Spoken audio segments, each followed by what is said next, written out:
രണ്ട് നേന്ത്രപ്പഴം വെച്ച് വളരെ ഈസി ആയിട്ട് ചായക്കടി ഉണ്ടാക്കിയാലോ. നമുക്കിതുപോലെ നീളത്തിലാണ് ഇതൊക്കെ കട്ട് ചെയ്തെടുക്കേണ്ടത്.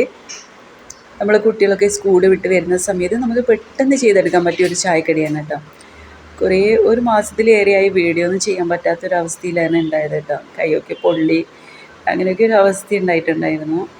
അപ്പോൾ അതൊക്കെ ശരിയായതിന് ശേഷം ഞാൻ വീണ്ടും വീഡിയോയിലേക്ക് തന്നെ വന്നിട്ടുണ്ട്. എന്നിട്ട് നമുക്കിതൊന്ന് വഴറ്റിയെടുക്കുന്നതിന് മുന്നായിട്ട് 3 മുട്ടയാണ് ഇതിലേക്ക് ആവശ്യം. പിന്നെ നിങ്ങളുടെ മധുരത്തിന് ആവശ്യമുള്ള പഞ്ചസാര ചേർത്ത് കൊടുക്കാം. പിന്നെ ഇതിലേക്ക് കുറച്ച് ഏലക്കപ്പൊടിയും കൂടി ചേർത്തതിന് ശേഷം നന്നായി മിക്സാക്കി എടുക്കട്ടെ. ഒരു പാൻ വെച്ച് വെളിച്ചെണ്ണ ഓയിലോ ചേർത്തതിന് ശേഷം നമ്മൾ സാധാരണ പഴം പാട്ടിയൊക്കെ ചെയ്തെടുക്കുന്നത് പോലെ വഴറ്റിയെടുക്കട്ടോ.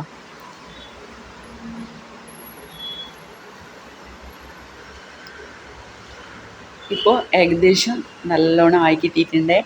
ഇനി നമുക്കിതിൻ്റെ മുകളിലായിട്ട് നമ്മൾ റെഡിയാക്കി വെച്ച മുട്ടൻ്റെ ഒഴിച്ചു കൊടുക്കാം. കുറച്ച് ഈ സമയത്തൊക്കെ ഫ്ലെയിമൊക്കെ ഒന്ന് കുറച്ച് വെക്കാൻ ശ്രദ്ധിക്കണേ.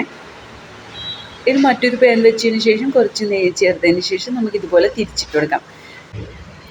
അങ്ങനെ നമ്മൾ അടിപൊളി വളരെ ടേസ്റ്റി ആയിട്ടുള്ള ചായക്കടി റെഡിയായി. വീഡിയോ ഇഷ്ടമെങ്കിൽ ലൈക്ക് ചെയ്യാനും ഷെയർ ചെയ്യാനും ഫോളോ ചെയ്യാനും മറക്കരുത്. ഇതുപോലുള്ള നല്ല വെറൈറ്റി റെസിപ്പിയായിട്ട് നമുക്ക് വീണ്ടും കാണാം.